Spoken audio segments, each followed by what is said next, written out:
Hello everyone, this is Sandeep, and today we are going to be doing a quick demo of Workforce Identity Federation. There is commonly a misconception between a similar service which has a very similar name called as Workload Identity Federation. So before we jump into a demo, I'd like to clarify a few concepts about Workforce Identity Federation. What is it? What problem does it solve? And how can customers benefit from it? So if you look at the real concept of third party as an identity provider, the way it has been existing until now in Google Cloud, it's a classic case where you have Google Cloud as an application or the G Suite or Google Workspace as we popularly know it today. All of these are essentially applications that do not have an identity of their own.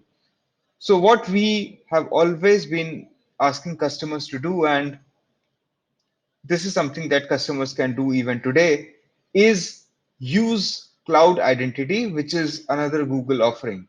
So the beauty about cloud identity is that it natively integrates with Google first party applications, and think of Google Cloud as an application, so is Google Workspace as an application, and there are a lot of other Google services that can rely on cloud identity, which are Google provided accounts or Google managed accounts. That's what you use cloud identity for.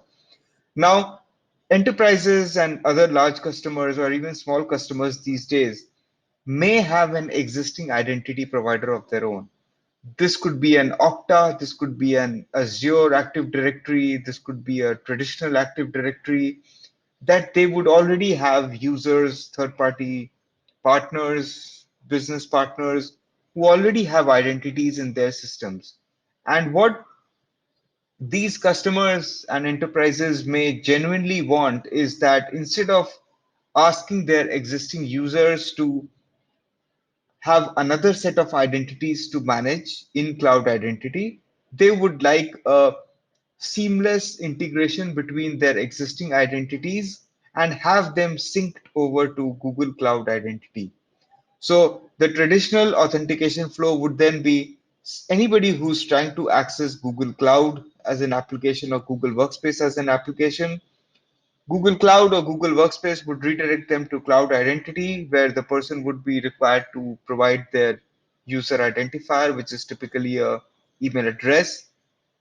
And once, depending upon how you have configured cloud identities, if you have set up federation, the moment you provide an email address, Google would know that, hey, for these email addresses, all of the authentication needs to be redirected to the existing identity provider of their customer, which is an on-prem Active Directory federated through ADFS or an identity as a service provider like a Ping or an Okta. So there are two things that are happening in the background here. Customers would have to set up this user provisioning and authentication redirection with their existing ID providers.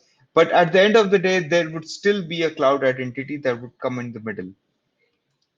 Now, what Workforce Identity Federation does is essentially eliminate the need to have cloud identity in this workflow. Because think of it, in this setup, you are doing a two-way federation. One is, of course, there is a identity authentication that is happening from this application through a SAML protocol to Google Cloud Identity. And then there is another a second leg of service provider to identity provider relationship between cloud identity and the customer's existing identity provider. So workforce identity federation essentially helps you eliminate this layer in the middle because it's really not adding much value and only adding a bit of complexity. So in the new world, in Workforce Identity Federation, what you have is Google Cloud as an application, and think of Google Cloud or any other cloud provider as nothing but a bunch of APIs. So you can typically access those APIs just by using the traditional REST or gRPC APIs, or you have the Cloud Console, which is an interesting web-based application. But at the end of the day, all the Cloud Console helps you do is called the Google APIs, or you can use our SDKs or CLIs or any of the other language-based SDKs. So what happens is any user who's trying to access any of these Google Cloud interfaces, instead of having to get redirected multiple times, first to cloud identity and then to the identity provider, you are configuring a way for Google Cloud to directly talk to your existing identity provider. So again, this could be any of your identity as a service providers or Microsoft AD. The only requirement is that your existing identity provider needs to be able to talk the language of SAML or OIDC. These are the two most popular identity federation protocols. So you set up this identity pool. Within the identity pool, you configure an identity provider. So this is a pre-setup that you need to do. But once you have done this setup and once you have assigned users within these identity systems access to Google Cloud Platform, whenever these users try and go into the cloud platform, I'll show in my demo access to the Google Cloud Console. They will get redirected to their identity provider where they will do an authentication if you are already not authenticated in that browser. So if you are already signed in, it works seamlessly. You are not challenged again for an authentication. Once the browser is able to get access to your tokens, it goes back to Google Cloud, the STS service, and exchanges your identity provider token with a set of OAuth2 tokens provided by Google Cloud. And you are then able to use those tokens and you are able to access the Google Cloud APIs, the Google Cloud Console, or the SDKs.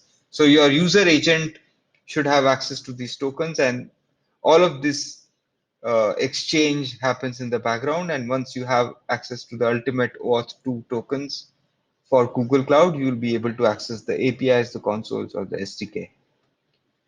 There are a lot of benefits to Workforce Identity Federation. The primary benefit being it is sync-less. As I mentioned, you don't have to deal with the additional complexity of having Google Cloud Identity in the middle. Another important benefit that it can give certain regulated customers is when they need sovereignty and complete control over their identities. So many regulated customers, public sector customers may have a need to have even identities and things like user IDs, email addresses of their employees and their users resident within the country. With cloud identity, they don't have that choice because cloud identity is a globally available service.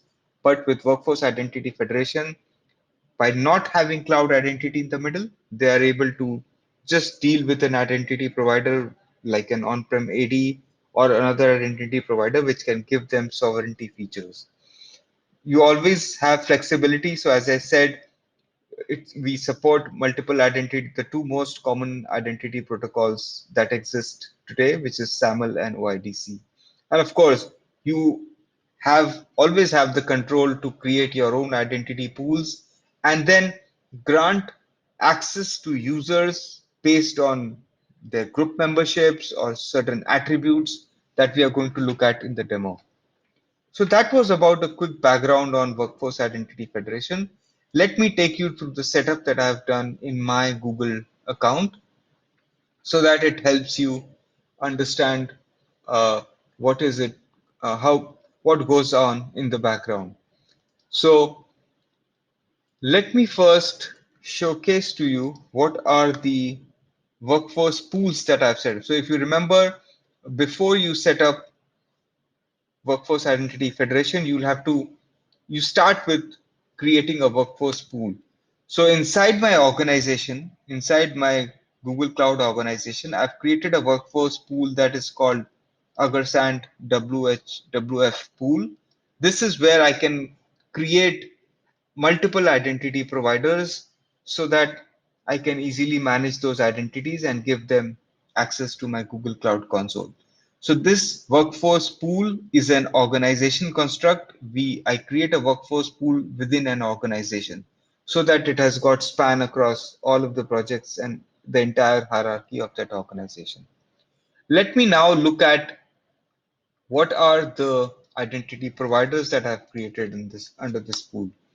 So I run this command, ask it to list down the providers that I have under this workforce pool, and it gives me back the pool that I created, which is I am doing this demo for the purpose of demo. I've used Okta as my identity provider that my users are currently using. So I'll give it a description of user logins from Okta. Okta is my identity provider. This is the unique identity that I've granted this provider. It's part of the Agersand Workflows pool, and the provider name is Okta Workforce Provider. You would notice that I've done a mapping, an attribute mapping, that the name attribute assertion provided by Okta gets mapped to the Google display name, and the sub attribute gets mapped to the Google subject name. I've also done an additional mapping between the department assertion that is returned by Okta to the department attribute that I manage and Google. And this is where you will see later on how I use this attribute to uh, grant conditional access to certain roles within Google Cloud. So you have these client IDs and URIs that I get from Okta, and I'll take you through the Okta side of the configuration right now. So I switch over to my Okta console. This is my Okta dashboard. If I go to applications, what I did is I created an OIDC application called Google Cloud Sign-In. What I did is I got my client secret. Uh, all of these are settings, and you can go through these settings from our documentation. It is pretty simple to set up. There is the sign-in URI. So if you look at it, anybody who comes to gets redirected to my Okta tenant for this particular application. After successful authentication, the user needs to be redirected to this particular, and you notice where this UR this redirect URI has a combination of my workforce pool, the August and WF pool, as well as my provider, the Okta workforce provider. So it gets redirected back to my login console. I've also done a small check that logins have to be initiated at the service provider end, which is the logins have to be initiated by the application, which is Google Cloud in this case.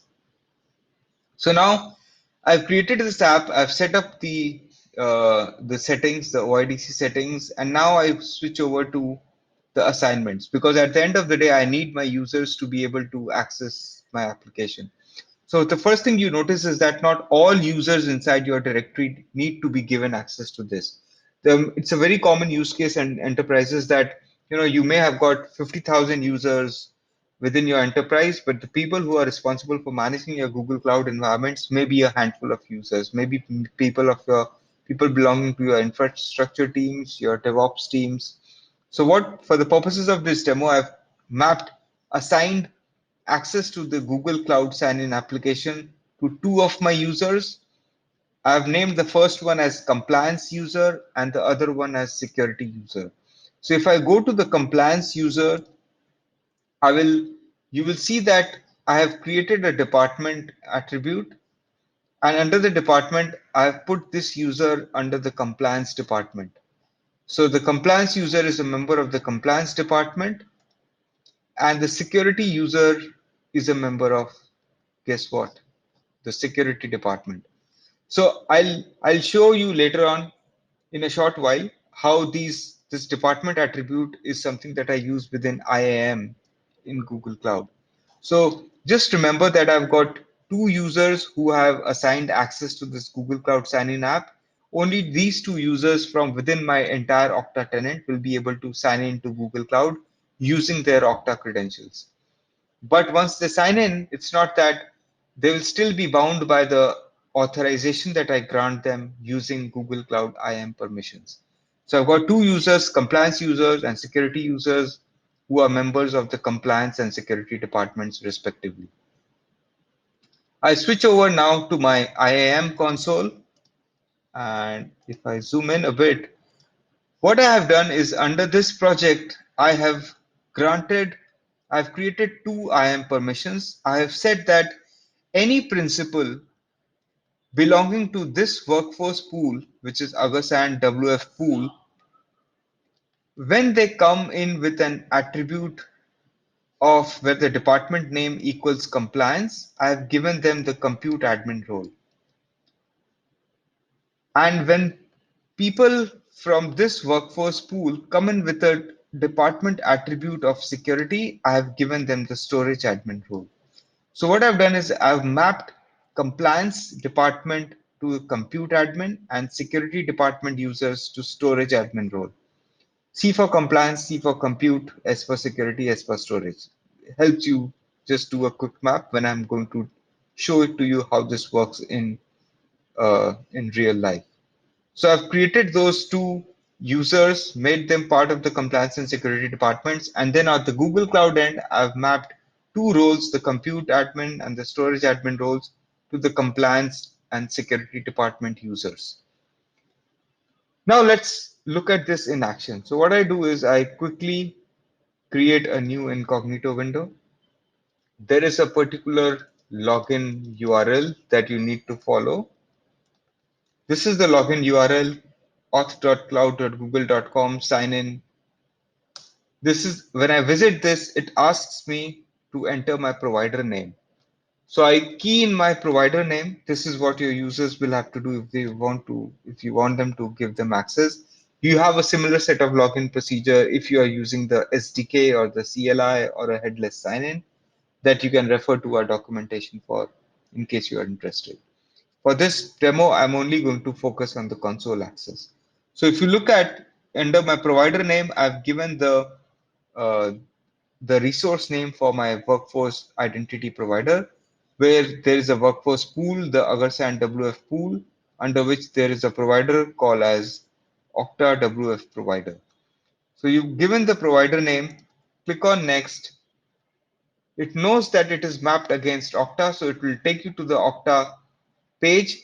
This is an incognito window, so there is no existing sign-in. But had I logged in and signed into Okta in my present browser session, it would not have challenged me for credentials. So now what I'll do is I'll start with the compliance user. Let me provide the user credentials for my compliance user. Let me key in the password. So now once I sign in, there's a redirection that happens back to the security token service that gives, and then you see that I got redirected back to the Google Cloud console, this time with Google Cloud credentials. So if you notice, because this is where I'm logged in as the compliance user, I should be having access to the compute admin role. So if I go and visit the compute engine page, you will see that I have access to this page. I can do what I can do is I can start or stop instances. I'll not do it, but you can see that I've got read-only access. But if I go and visit some other page, say for example, if I visit the cloud storage page, I should not have this access because I never granted them this particular user any of those permissions. I only granted it the compute admin role, as part of which I will have access to the compute APIs or access to the compute engine or related services that come with that role of compute admin role. So that was the compliance user. Let me close this window and open another incognito window. This time, let me log in using the security user role. So you can see the difference between those two logins. So I provide the same provider name. This time I provide Okta not with the compliance user credentials, but at this time I'm logging into Okta as my security user, who's part of the security department. So now once I log in, get redirected back to my Google Cloud Console. But because this time I'm a member of a department for security, I will only get credentials which give me access to the Google storage admin role. So if I go and now first go and check the compute admin role, you see that the access does not work because I am now mapped against the storage admin role. So I don't have access to any compute admin APIs or compute engine APIs.